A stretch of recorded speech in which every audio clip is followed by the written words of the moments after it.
साहिल और सपना एक शहर में एक छोटे से घर में रहते थे। साहिल की माँ शांति भी उनके साथ रहती थी। शांति जी सुबह जल्दी उठकर तैयार हो जाती और घर में पूजा करती। उसके बाद वे मंदिर चली जाती थी। एक दिन शांति जी पूजा करके मंदिर गई। सपना किचन में काम कर रही थी। तभी साहिल वहाँ आ जाता है।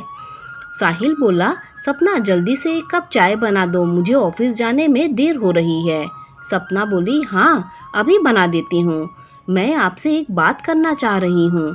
माँ जी सुबह घर में पूजा करती हैं, उसके बाद मंदिर जाती हैं। वहाँ हर दिन कृष्ण जी को माखन मिश्री का भोग लगाती हैं। इस महंगाई में यह सब ठीक नहीं है। साहिल बोला, कोई बात नहीं, माँ तो पिताजी के सामने भी ऐसे ही भोग लगाती थी। अब उन्हें मना करूँगा तो बुरा मान जाएंगी।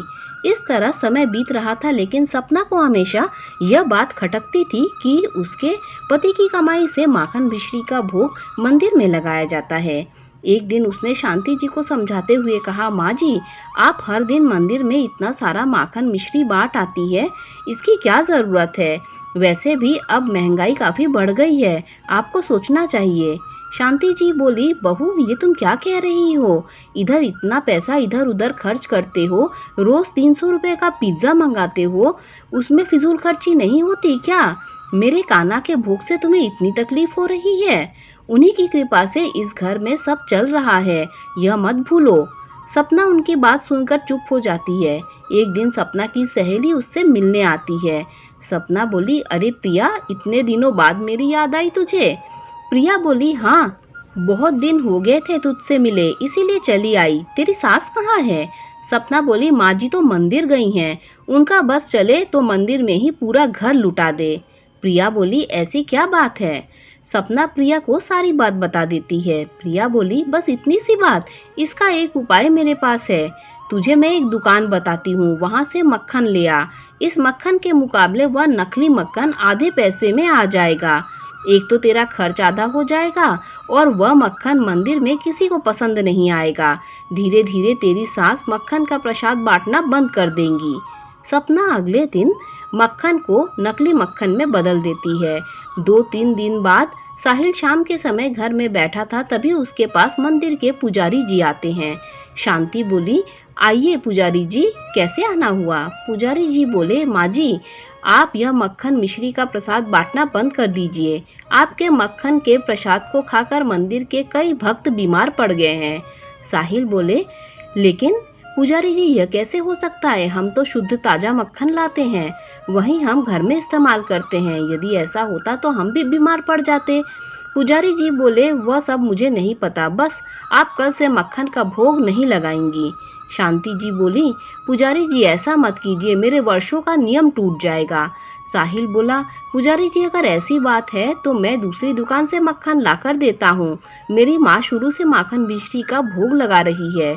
पुजारी जी बोले, भोग लगाना है तो अपने घर में लगाइए, मंदिर में अब भोग नहीं लगेगा। उनके जाने के बाद शांति जी रोने लगती हैं। अगले दिन से वे मंदिर में केवल दर्शन करती हैं और भोग घर में ही लगा लेती हैं।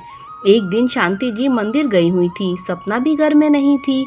कुछ देर बाद सपना घर आई तो उसने देखा साहिल की तबीयत बहुत खराब है। सपना साहिल को हॉस्पिटल ले गई और भर्ती करा दिया। डॉक्टर ने कहा, आपको पता है इन्होंने नकली मक्खन खाया है जो जहर की तरह इनके पेट में पहुंच गया है। शांति जी बोली, डॉक्टर साहब, लगता है मक्खन में ही मिलावट होगी। मंदिर के पुजारी जी भी यही कह रहे थे। आप किसी तरह मेरे बेटे को बचा लीजिए। यह सब देखकर सपना रोने लगती है। सपना बोली, माँ जी, यह सब मेरी कंजूसी के कारण हुआ है।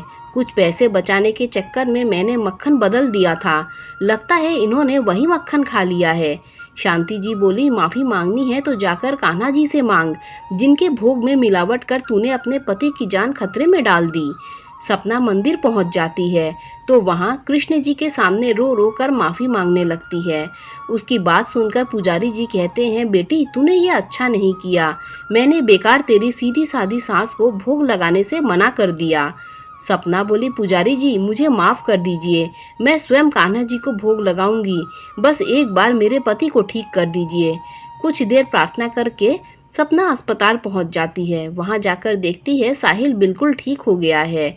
तीनों वहां से सीधे कृष्ण जी के मंदिर जाते हैं और अगले दिन से तीनों सुबह मंदिर में माखन मिश्री का भोग लगाते हैं। दोस्तों, अगर कहानी अच्छी लगी हो तो लाइक शेयर सब्सक्राइब कीजिए। Thanks for watching this video.